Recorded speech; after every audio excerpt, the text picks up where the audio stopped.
জয় গুরু। আজ আমি আপনাদের সামনে আবার একটা নতুন ঘটনা নিয়ে উপস্থিত হয়েছি। আমি এই চ্যানেলে সবসময় একটা নতুন কিছু অ্যাড করার চেষ্টা করি। প্রথমে আমি শ্রী শ্রী ঠাকুরের পাবনাতে থাকাকালীন অবস্থায় একটা ঘটনা তুলে ধরি, তারপর মূল বিষয়বস্তুতে যাব। তার আগে আরেকটা কথা বলি, আমরা পরম প্রেমময় শ্রী শ্রী ঠাকুরের বাণীগুলোকে মুখস্থ করি এবং বিভিন্ন জায়গায় আওড়ে দিই।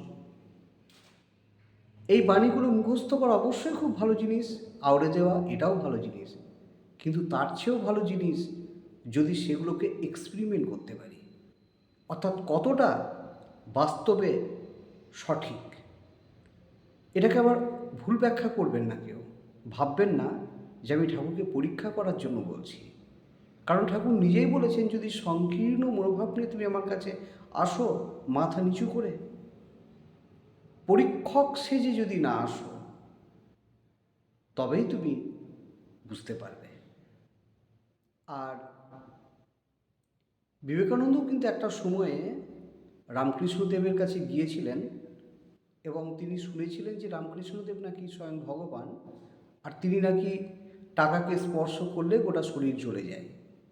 তাই যখনই রামকৃষ্ণদেব বাইরে থেকে ভিতরে আসবেন, ঠিক তার আগেই তিনি তার বিছানার নিচে একটা টাকা ঢুকিয়ে দেন।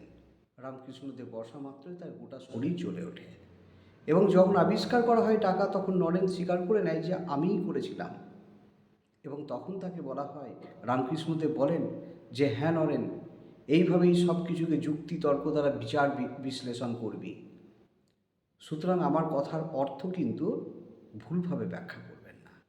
আমি বলতে চাইছি ঠাকুরের বাণীগুলোকে এক্সপেরিমেন্টের কথা। কেন বলছি সেটা দেখুন। ঠাকুর তখন, তার আগে একটা ঘটনা বলি। ঠাকুর একদিন সৎসঙ্গ বাটিতে বসেছিলেন। একটা ভক্ত সৎসঙ্গ থেকে ঠাকুরের কাছে ফিরলেন। ঠাকুর ওনাকে জিজ্ঞাসা করলেন যে সৎসঙ্গে আজ কী হলো রে? উনি বললেন, ঠাকুর সৎসঙ্গে আজকে কীর্তন হলো, ঠাকুরের আলোচনা হলো, গান হলো, সব কিছু হলো। তখন বললেন তারপর? বলছেন তারপর প্রসাদ দিল। ঠাকুর বললেন তারপর? তখন বললো তারপর সেই প্রসাদ খেলাম, খেয়ে চলে এলাম তোমার কাছে। তখন ঠাকুর বললেন ওখানে কোনো পুকুর ছিল না? ঠাকুরকে তখন উনি বললেন হ্যাঁ সে তো ছিলই। তখন ঠাকুর বললেন সেখানে প্রসাদ খাওয়ার পর পা ধুসনি? তখন শিষ্যটা বললেন না তো ঠাকুর, সেখানে তো পা ধুইনি। ঠাকুর বললেন পা ধোয়া উচিত ছিল।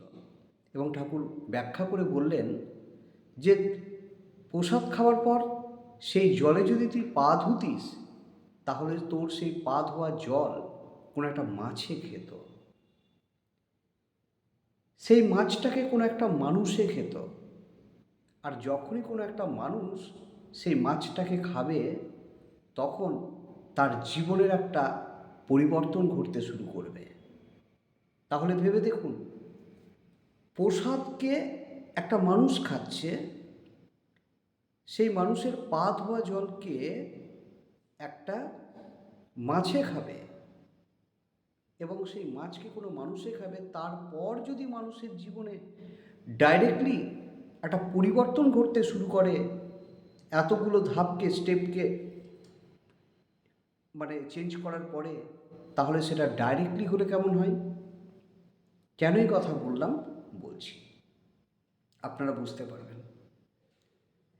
একদিন ঠাকুর সৎসঙ্গ বাটিতে ঘুরছিলেন, আর সেখানে টবে পরস্পর দুটো টবের মধ্যে দুটো গাছ ছিল, সেটা মরে গিয়েছিল এবং সেটা গোলাপ গাছ।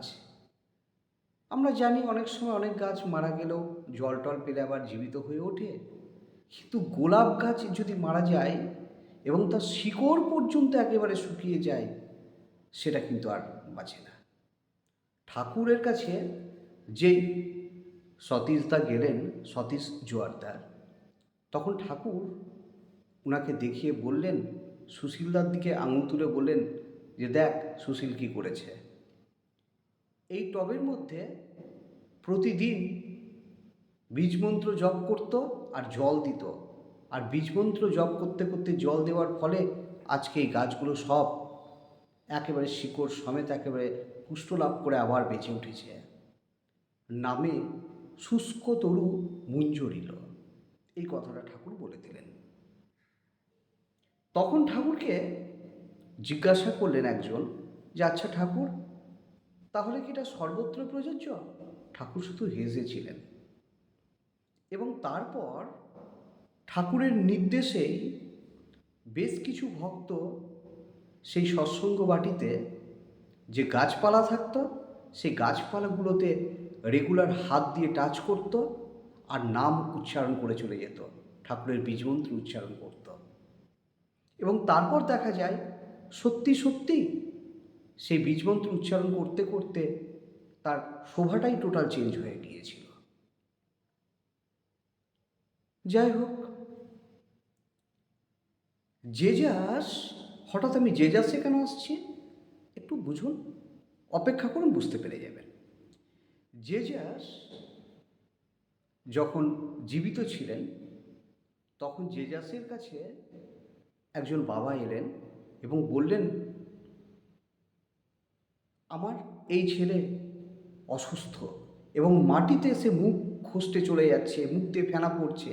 আমি আপনার শিষ্যদের বললাম কিছু করার জন্য, কিন্তু কেউ কিচ্ছু করতে পারলো না, আপনি কিছু করুন। তখন জেজাস সঙ্গে সঙ্গে সেখানে গেলেন এবং তাকে সুস্থ করে তুললেন এবং তার ভক্তদেরকে, তার ডিসাইপল, তার যে 12 জন ডিসাইপল ছিলেন সেই ডিসাইপলদের বললেন, যত সব অবিশ্বাসীর দল, আমি কতকাল তোদের পাশে থেকে এই সব কাজ করব। তার মানে জেজাস কি সেদিন ইনডাইরেক্টলি কিছু বলতে চাননি? অবশ্যই বলেছিলেন।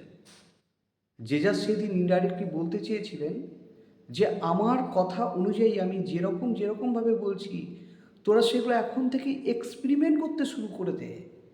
কেন আমার বাক্যগুলোকে শুধু বাক্য ভেবে তোরা শুধুই মনের মধ্যে লুকিয়ে রেখেছিস আর মুখস্থ করছিস? আমার কথাগুলোকে এক্সপেরিমেন্ট কর। তাই ঠাকুরের কথা শুনে সেই সৎসঙ্গ বাটিতে সবাই তারপর জলের মধ্যেই ঠাকুরের বীজমন্ত্র পাঠ করতেন এবং গাছের মধ্যে দিতেন এবং গাছগুলোকে রেগুলার টাচ করতেন বীজমন্ত্র জপ করতে করতে। তারপর তার স্বভাব পরিবর্তন হয়ে গিয়েছিল। সবচেয়ে অদ্ভুত বিষয় হচ্ছে এই যে আমি এই বিষয়টা আমি আমার ব্যাচের ছাত্রছাত্রীদের মধ্যে একবার আলোচনা করেছিলাম এবং আমার এই কথাগুলো অনেকে শুনেছে জাস্ট গল্পের মতো করে, কিন্তু ছোট যারা হয়, ছোট বাচ্চা, সেই ছোট বাচ্চারাই কিন্তু এক্সপেরিমেন্টের দিকে সবসময় নেশাগ্রস্ত হয়ে পড়ে। যে কোনো জিনিসকে সত্য মিথ্যা যাচাই করার একটা টেন্ডেন্সি তাদের মধ্যে থাকে এবং একটা স্টুডেন্ট অলরেডি তার বাড়িতে জলের মধ্যে আঙুল ডুবিয়ে সেই কথা সত্যতা প্রমাণ করার জন্য জলের মধ্যে আঙুল ডুবিয়ে সে ঠাকুরের বীজমন্ত্র উচ্চারণ করে এবং সেইভাবেই সে সমস্ত গাছে জল দেয় এবং সমস্ত গাছগুলোর মধ্যে সে টাচ করে আর ঠাকুরের নাম করে চলে যায়। তার উদ্দেশ্য কি? ঠাকুরকে এক্সপেরিমেন্ট করা। পরীক্ষা নয়, কিন্তু ঠাকুরের বাণীগুলোকে এক্সপেরিমেন্ট করা। কারণ তার উদ্দেশ্যই হচ্ছে প্রকৃতিকে আমরা অন্যভাবে হয়তো চেঞ্জ করতে পারবো না, কিন্তু এইভাবেও অনেকটা হয়তো পারবো।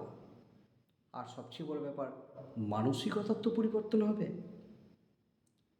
এমনকি সবচেয়ে অদ্ভুত ব্যাপার, সে যখন পশুদেরকেও খাবার দেয়, সে পশুর খাবারের মধ্যেও আঙুল ডুবিয়ে সে কিন্তু বীজমন্ত্র উচ্চারণ করে, যদি তাদের সদ্গতি প্রাপ্ত হয়। ভেবে দেখেছেন কত বড় একটা পদক্ষেপ, যা বহু বছর আগে সুশীলদা এবং তার অন্যান্য সহকর্মীগণ ঠাকুরের সঙ্গে পাবনায় থাকাকালীন করেছিলেন। আমি খুব এক্সাইটেড হচ্ছি এবং সবচেয়ে বড় ব্যাপার হচ্ছে আমি খুব আনন্দিত হচ্ছি যে অন্ততপক্ষে সেই উচ্চারণ করা ঠাকুরের সেই কথাগুলো আমার দু একটা স্টুডেন্ট অন্তত অ্যাকসেপ্ট করেছে, আর পার্টিকুলারভাবে একটা স্টুডেন্ট অন্তত পক্ষে সেটাকে ইউটিলাইজ করছে, এক্সপেরিমেন্ট করছে।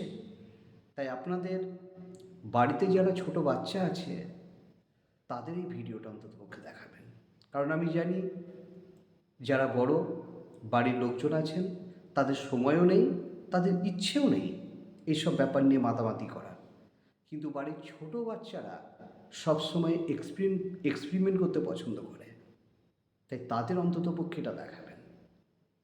যাই হোক, যদি আমি সেরকম কোনো রেজাল্ট পাই ওদের কাছ থেকে, আমি আপনাদের আবার একটা নতুন ভিডিও করে আমি গোটা বিষয়টা তুলে ধরব। আমার এই ভিডিও যদি ভালো লাগে তাহলে ছোট ছোট বাচ্চাদের দেখাবেন। জয় গুরু।